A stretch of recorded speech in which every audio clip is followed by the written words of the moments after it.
حضرت حاجی صاحب رحمۃ اللہ علیہ کا مقولہ خود حضرت نے نقل فرمایا کہ جب ایک عبادت کے بعد دوسری عبادت کی توفیق ہو جائے تو سمجھ لو کہ پہلی عبادت قبول ہوگی، اس واسطے کہ اگر وہ قبول نہ ہوئی ہوتی تو پھر دوبارہ توفیق اللہ تعالیٰ کی طرف سے نہ ملتی۔ اس واسطے یہ ذہن میں جو تخیلات آتے ہیں کہ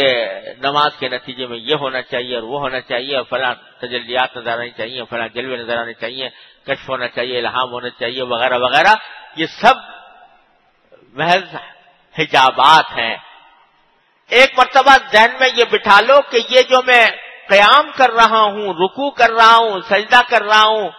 اس میں جو کچھ ذکر کر رہا ہوں، یہ بذات خود مقصود ہے، یہ خود دولت ہے، یہ خود دولت ہے۔ اس کے نتیجے میں دنیا کے اندر مجھے کسی نتیجے ثمرے کا انتظار نہیں، اس کے ذریعے مجھے اللہ تعالیٰ کا قرب مل رہا ہے، اس کے ذریعے میں اللہ تعالیٰ کے قریب ہو رہا ہوں۔ اور اس قرب کی ایک تو قرآن کریم کی آیت میں دلیل ہے کہ فرمایا کہ سجدہ کرو اور قریب آ جاؤ، اور دوسری طرف نبی کریم صلی اللہ علیہ وسلم نے ایک حدیث قدسی نقل فرمائی ہے کہ اللہ تعالیٰ فرماتے ہیں کہ بندہ نوافل کے ذریعے مجھ سے قریب آتا جاتا ہے، قریب آتا جاتا ہے، نوافل کے ذریعے، نفلی عبادتوں کے ذریعے میرے قریب آتا جاتا ہے، قریب آتا جاتا ہے، یہاں تک کہ میں اس کی آنکھ بن جاتا ہوں جس سے وہ دیکھتا ہے، میں اس کا ہاتھ پاؤں بن جاتا ہوں جس سے وہ چلتا ہے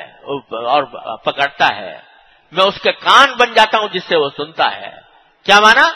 کہ اتنے قرب پیدا ہو جاتا ہے اس کے نتیجے میں کہ پھر یہ سارے کے سارے اعضاء و جوارح جو انسان کے ہیں وہ اللہ تبارک و تعالیٰ کی رضا ہی کے کام میں استعمال ہوتے ہیں، جو اللہ تعالیٰ چاہتے ہیں وہی استعمال ہوتا ہے۔ تو اس لیے پہلی بات جو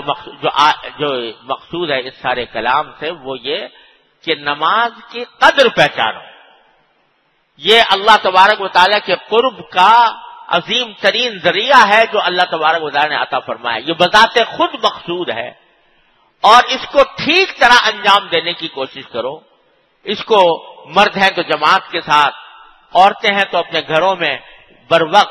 اور خشوع جو مطلوب ہے اس خشوع کے ساتھ اس کو انجام دینے کی کوشش کرو کہ جو الفاظ زبان سے نکال رہے ہو وہ الفاظ کی طرف دھیان رہے، اور اس کی طرف دھیان دے کر جتنا ہو سکے اپنے دھیان کو نماز کی طرف مرکوز کر کے اس کو صحیح طریقے سے انجام دینے کی کوشش کرو۔ یہ کر لیا تو مقصود حاصل ہو گیا، خود مطلوب حاصل ہو گیا، یہ دنیا میں حاصل ہو گیا، وہ بذات خود مقصود ہے۔ اللہ تعالیٰ اپنے فضل و کرم سے ہمیں اس کی توفیق عطا فرمائے، اور نماز کو اس کے حقوق، آداب اور اس کی شرائط کے ساتھ اور اس کی قدر پہچان کر ادا کرنے کی توفیق عطا فرمائے۔